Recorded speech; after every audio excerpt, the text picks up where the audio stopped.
చంద్రశేఖర్ గారు, లోకేష్ నిజంగానే deputy CM కాదు, ఆ డిమాండ్ నుంచి వెంకటేష్ గారు చెప్పినట్టు సీఎం అనే స్థాయికి వెళ్ళిపోయింది. అది డెఫినెట్గా అయితే సీఎంఏ అవుతారు, డిప్యూటీ సీఎం మాత్రం కారు అని అంటున్నారు. ఒకవేళ అదే జరిగితే పవన్ కళ్యాణ్ పరిస్థితి ఏంటి? అంటే చూసి చూడనట్టు వెళ్ళిపోతారా? ఏది వీళ్ళు చేసుకున్నటువంటి ఒప్పందాన్ని ఉల్లంఘించిన అభిమానులు ఏది లోకేష్ క్యాబినెట్లో అంటే లోకేష్ సీఎంగా ఉంటే అందులో ఒక మంత్రిగా పవన్ కళ్యాణ్ కొనసాగడం అనేది జీర్ణించుకోలేక వాళ్ళు ఇప్పటి నుంచే ఈయనే సీఎం అని అంటున్నారు. వాళ్ళని ఏ రకంగా మెప్పిస్తారు? లేక ఈయనే ప్రతిపాదించి లోకేషే మా సీఎం అని పవన్ కళ్యాణ్ గారి ప్రతిపాదించే అవకాశం కూడా ఏమన్నా వచ్చే ఉందే? వీళ్ళ పరిస్థితి ఎలా ఉందంటే సార్, కూటమిలో పైకి పొత్తులు పెట్టుకొని కడుపులో కత్తులు పెట్టుకున్నటువంటి వీళ్ళిద్దరూ ఒకవైపున డిప్యూటీ సీఎంగా ఒకరే ఉండాలి, ఇంకొకరు ఉండకూడదు అని లోపాయికారి ఒప్పందాలతోటి డిప్యూటీ చీఫ్ మినిస్టర్గా పవన్ కళ్యాణ్ గారిని చేసిన తర్వాత లోకేష్ గారి వర్గం డిప్యూటీ చీఫ్ మినిస్టర్ అనేటటువంటి భజన ఎందుకు మొదలుపెట్టిందంటే ఈ భజనలో డిప్యూటీ చీఫ్ మినిస్టర్ ఒకరే ఉండాలి. అప్పుడు ఇంక నెక్స్ట్ ఏంటి, చీఫ్ మినిస్టర్గా ప్రమోట్ చేసుకోవచ్చు. అంటే పవన్ కళ్యాణ్ గారి కంటే ఒక పెద్ద స్థాయిలో లోకేష్ గారిని కూర్చోపెట్టడానికి కావలసినటువంటి రూట్ మ్యాప్ని వీళ్ళు నిర్మాణం చేసుకుంటూ పోతున్నారు. దీనిలో భాగంగా పవన్ కళ్యాణ్ గారికి కూడా వారికి చేసేదేమి లేదు, ఎందుకంటే మేము ఊడికి చేస్తాం వాడుకోండి మమ్మల్ని అని పదే పదే చెప్తున్నప్పుడు తెలుగుదేశం పార్టీ వాళ్ళు కూడా వాడుకుంటారు కదా.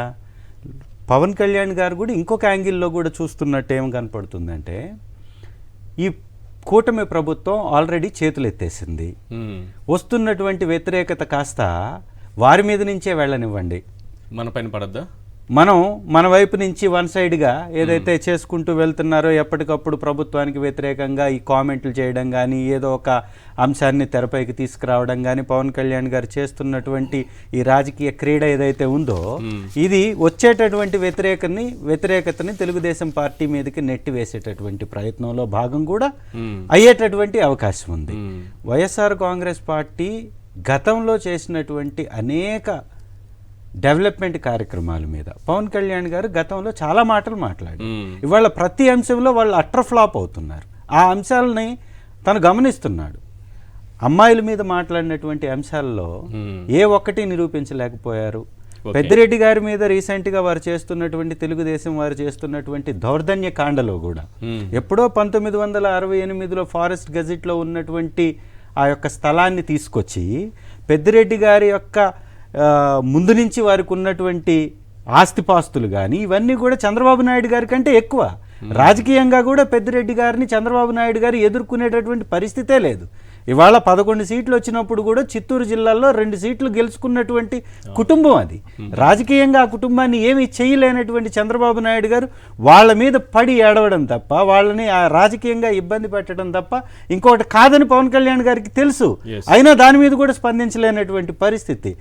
నాప్కిన్స్ ఏవైతే ఆడబిడ్డలకి ఈ లోకేష్ గారి యొక్క శాఖలో ఆడబిడ్డలకి శానిటరీ నాప్కిన్స్ను కూడా ఇవ్వడంలో ఎంత లోపాయికారికంగా చేస్తున్నారు, ఏ విధంగా చెప్పినటువంటి మాటలు అన్నమయ్య జిల్లాలో మనం ఇక్కడ కూడా ప్రస్తావించలేనటువంటి పరిస్థితిలో అతను ఆ శాఖను నిర్వహిస్తున్న సంగతి పవన్ కళ్యాణ్ గారికి తెలియదా? ఇవాళ లోకేష్ గారు నిర్వహిస్తున్నటువంటి ఐటీ శాఖలో 2014 నుంచి 19 వరకు లోకేష్ గారు తీసుకొచ్చినటువంటి ఒక కంపెనీ ఉందా? మైక్రోసాఫ్ట్ని తీసుకొస్తున్నామని చంద్రబాబు నాయుడు గారు గప్పాలు కొట్టి మైక్రోసాఫ్ట్ని తీసుకొచ్చారా? విప్రోని తీసుకొచ్చారా? ఇప్పుడు వచ్చిన తర్వాత 8 నెలల్లో ఒక కంపెనీని తీసుకొచ్చారు ఐటీ రంగంలో. పోనీ విద్యాశాఖకు సంబంధించి ఈయన చేసినటువంటి గొప్పేముంది? అంటే ఏ శాఖని సమర్థవంతంగా నిర్వహించలేకపోతున్నటువంటి లోకేష్ గారిని తీసుకొచ్చి మళ్ళీ పై స్థాయిలో కూర్చోబెట్టడం వలన తన స్థాయి పెరుగుతుంది అనుకుంటున్నారేమో పవన్ కళ్యాణ్ గారు. ఆ విధంగా కూడా ఆలోచిస్తున్నారేమో. అది కూడా చూడాల్సినటువంటి అంశం. ఏదైనప్పటికీ కూడా వీరి ఇరువురి యొక్క ఈ రాజకీయ క్రీడలో బలవుతున్నది మాత్రం ప్రజలకి ఏ రకంగా హామీల్ని నెరవేర్చకపోయినా కూడా మాట్లాడలేనటువంటి పవన్ కళ్యాణ్ గారికి ఇంకా రాజకీయం ఎందుకు? రాజకీయంలో ప్రశ్నించటానికే నేను వచ్చాను, ప్రజల వైపు నిలబడడానికే వచ్చాను. ఈ కూటమి ప్రభుత్వ తరఫున నేను వత్తాసు పలుకుతున్నాను, నేను బాధ్యతను తీసుకుంటాను, నేను మీకు చేసి పెడతాను, ఏదొచ్చినా నేను మీకు అడ్డుగా నిలబడతాను అన్నటువంటి పవన్ కళ్యాణ్ గారు ఏ ఒక్కదానిలన్నా అడ్డుగా నిలబడ్డా? ఎంపీడీఓ మీద దాడి జరిగింది అని ఒక 4-5 ఎగ్జాంపుల్స్ మాట్లాడుకుంటే ఎంపీడీఓ గారి మీద దాడి జరిగిందని పెద్ద పెద్ద మాటలు మాట్లాడినటువంటి ఈ పవన్ కళ్యాణ్ గారు అదే పార్టీకి సంబంధించినటువంటి నాయకుడు, జనసేన నాయకుడు ఈవో మీద, పంచాయతీ కార్యదర్శి మీద నోరు పారేసుకుంటే మాట్లాడగలిగాడు. టీడీపీకి సంబంధించి సింగనమలలో టీడీపీ ఎమ్మెల్యే అనుచరుడు విఆర్ఓ మీద దాడి చేస్తే ఫోన్లో బూతులు తిడితే ఏమన్నా మాట్లాడగలిగాడా? ఏ అంశం మీద తను స్పందిస్తున్నారు, దేని వలన ఈ రాష్ట్ర ప్రజలకు మేలు జరుగుతుందంటే శూన్యం. కేవలం పవన్ కళ్యాణ్ గారు ఆర్థికంగా ఎదుగుతున్నటువంటి పరిస్థితి మాత్రం స్పష్టంగా కనపడుతుంది. తన అనుచరులకు 1200 ఎకరాలు ఇప్పించారంటే ఒక కియా మోటార్స్కే దానిలో సగం ఇచ్చారు అంటే 1200 ఎకరాలు ఒక అనుచరుడికి ఇప్పిస్తున్నాడు అంటే దీనిలో ప్రజల యొక్క ప్రయోజనాలు ఉన్నాయా? స్వార్థ ప్రయోజనాలు ఉన్నాయా? స్వార్థ ప్రయోజనాలతో రాజకీయం చేసేటటువంటి పవన్ కళ్యాణ్ గారు స్వార్థాన్ని ఆలోచిస్తారు కదా. లోకేష్ గారిది కూడా స్వార్థ రాజకీయం తప్ప ప్రజా రాజకీయం కాదు. రాజకీయంగా తన తండ్రిని కూడా కాదని ఎదగాలనుకుంటున్నాడు అంటే ప్రజల వైపు ఏం నిలబడతారు? అంటే ఇలాంటి స్వార్థ రాజకీయం చేసేటటువంటి నాయకుల మధ్య ఈ రాష్ట్రం నలిగిపోతున్నటువంటి పరిస్థితి కనపడుతుంది. వైఎస్ఆర్ కాంగ్రెస్ పార్టీ ప్రతి అంశాన్ని కూడా లేవనెత్తుతున్నప్పటికీ ఏదో ఒక సెన్సేషన్ని క్రియేట్ చేస్తూ, ఏదో ఒక తప్పుడు వ్యవహారాన్ని బయటకు తీసుకొస్తూ మీడియా అటెన్షన్ని డైవర్ట్ చేయడానికి ప్రయత్నం చేస్తూ ఉంటున్నారు వీళ్ళంతా. కానీ ఈ రాష్ట్రం బాగుపడాలంటే వైఎస్ఆర్ కాంగ్రెస్ పార్టీ రావాలని ప్రజలందరూ అనుకుంటున్నారు. 7 నెలల్లోనే ఒకవైపున జగన్మోహన్ రెడ్డి గారు ఇచ్చినటువంటి పథకాలని నెమరు వేసుకుంటున్నారు, పోల్చి చూస్తున్నారు, పొంతన లేనటువంటి పరిపాలన గమనిస్తున్నారు. కాబట్టి ఇవన్నీ కూడా రాజకీయంగా ఎత్తులు పై ఎత్తులు వేసుకుంటుంది వాళ్ళ స్వార్థానికే తప్ప ప్రజల కోసం కాదనేది స్పష్టం. సార్, ఇందాక మీరు ఒక మాట అన్నారు, లోకేష్ గారు ముఖ్యమంత్రి అయితే లోకేష్ గారి అండర్లో పవన్ కళ్యాణ్ గారు పనిచేయాలి అని. అవును, అంటే పవన్ కళ్యాణ్ గారి పార్టీ పెరగకూడదని మీరు అనుకుంటున్నారా? అంటే ఆయన జనసేన పార్టీ ఎప్పుడు కూడా ఒకళ్ళ అండర్లోనే ఉండాలా? పవన్ కళ్యాణ్ ఎదగకూడదా? జనసేన ఎదగకూడదా? ఎదగాలనే కోరుకోవాలి. ఎదగాలన్నప్పుడు 175 సీట్లకి మించి ఉన్నాయా మన దగ్గర? 175 ఉన్నది. 175 ఉన్నాయి. అంటే ఈయన పెరగాలంటే ఎవడో ఒకటి తగ్గాలి కదా. అవును, అంటే ఎవరు తగ్గాలి? మనకి ఒక విషయం మీకు చెప్తాను, రాజకీయంగా ఎదగాలంటే ఇంకొకరు తగ్గడం కాదు సార్. రాజకీయంగా ఎదగాలి అంటే ప్రజలకి మేలు చేయాలి.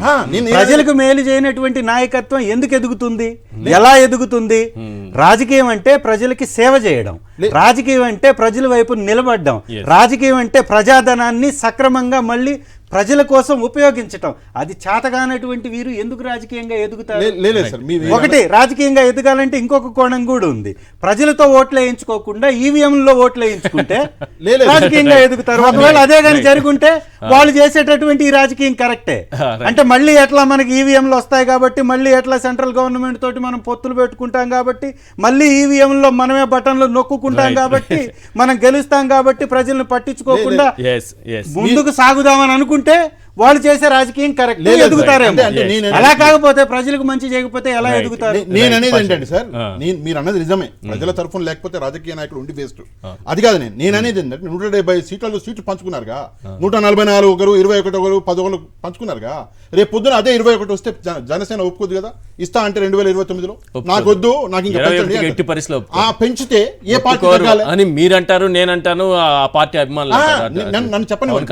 నేను ఏం పాయింట్ చెప్పాలనుకుంటున్నాను ఒకసారి అర్థం చేసుకోండి. ఒకవేళ నేను 21 ఇస్తా అంటే ఒప్పుకోడు పవన్ కళ్యాణ్ 2029లో.